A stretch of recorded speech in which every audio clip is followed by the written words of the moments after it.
안녕하세요, 로빈쌤입니다. 오늘도 우리 함께 잠언 말씀을 묵상해 보도록 하겠습니다. 오늘 함께 묵상해 볼 잠언 말씀은 잠언 14장 29절과 30절 말씀입니다. 먼저 우리 함께 이 말씀을 읽어보도록 하겠습니다. 진노하기를 더디하는 자는 큰 명철이 있으나 영이 조급한 자는 어리석음을 높이느니라. 건전한 마음은 육체의 생명이나 시기는 뼈를 썩게 하는 것이니라. 오늘도 주님의 귀한 말씀을 살펴보기 원합니다. 먼저 29절부터 살펴보도록 하겠습니다.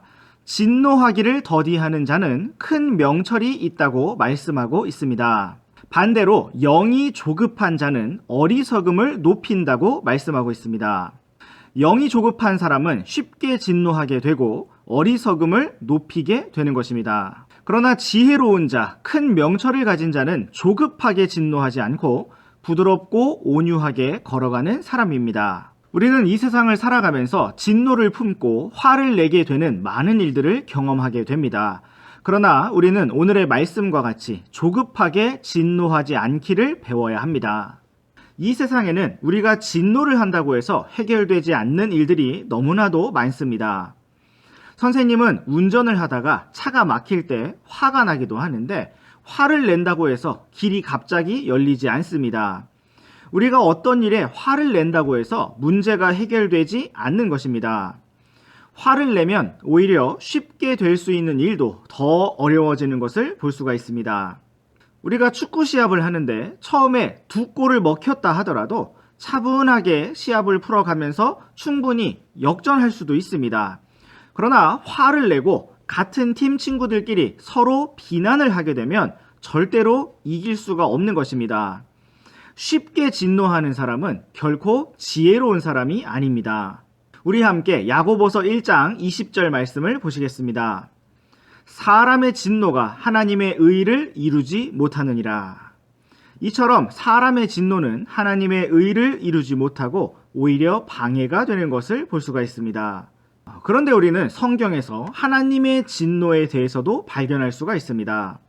하나님께서는 죄에 대하여 진노하시는 분이십니다. 우리도 때로 진노를 표현해야 할 때도 있습니다. 가령 선생님은 학생들이 무엇인가를 잘못하였을 때 그것이 얼마나 큰 문제인지 알려주기 위해서 크게 소리를 내야 할 때도 있습니다. 또 집에서는 부모님으로서 자녀들에게 그것이 얼마나 큰 잘못인지를 알려주기 위해서 화를 낼 때도 있다는 것입니다. 그러나 이렇게 화를 내는 것은 미움과는 다릅니다. 단순히 기분이 나빠서 화를 표현하는 것이 아닙니다. 하나님께서 죄에 대하여 진노하시는 것처럼 우리도 때로는 주님의 의로운 분노를 가지게 될 때도 있는 것입니다. 그럼에도 불구하고 성경은 진노하기를 더디하는 자에게 큰 명철이 있고 조급하게 화를 내는 자는 어리석다고 말씀하고 있음을 우리가 기억하기 원합니다. 이제 다시 잠언 14장 말씀으로 돌아와서 30절 말씀 살펴보도록 하겠습니다. 건전한 마음은 육체의 생명이나 시기는 뼈를 썩게 한다고 말씀하고 있습니다. 세상 사람들도 마음이 건강하면 육체가 건강하다는 말을 합니다. 이것은 그만큼 일반적으로 알려진 사실이라고 할 수가 있습니다. 성경은 건전한 마음이 육체의 생명이라고 말씀하고 있습니다. 우리가 따뜻하고 밝고 건전한 마음을 가진다면 우리의 몸 또한 활기차고 건강할 수가 있습니다. 그러나 우리가 어둡고 차가운 마음을 가진다면 우리의 몸 또한 건강하지 못하게 될 것입니다. 성경은 특별히 시기하는 마음이 뼈를 썩게 한다고 말씀하고 있습니다. 시기란 무엇입니까? 나보다 잘하는 어떤 사람을 부러워하고 더 나아가 미워하는 것을 말합니다. 중국의 한 여고생이 자기 반에서 가장 예쁘고 인정을 받는 학생이었는데 자기보다 더 예쁘고 훌륭한 학생이 전학을 오는 바람에 자신의 인기를 빼앗기게 되었습니다. 그러자 그 학생은 독극물을 가지고 와서 전학생의 얼굴에 뿌렸다고 합니다. 그 학생은 나중에 경찰 수사를 받으면서 시기하는 마음이 들어서 그랬다고 말했습니다. 이처럼 시기심은 마음을 썩게 만들고 인생을 망하게 만드는 무서운 병입니다.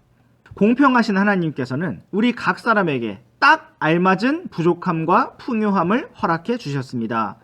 중요한 것은 우리가 건전한 마음으로 각자에게 주신 선물을 감사하고 그것을 가지고 서로 돕고 섬기며 다 함께 주님을 찬양하는 것입니다.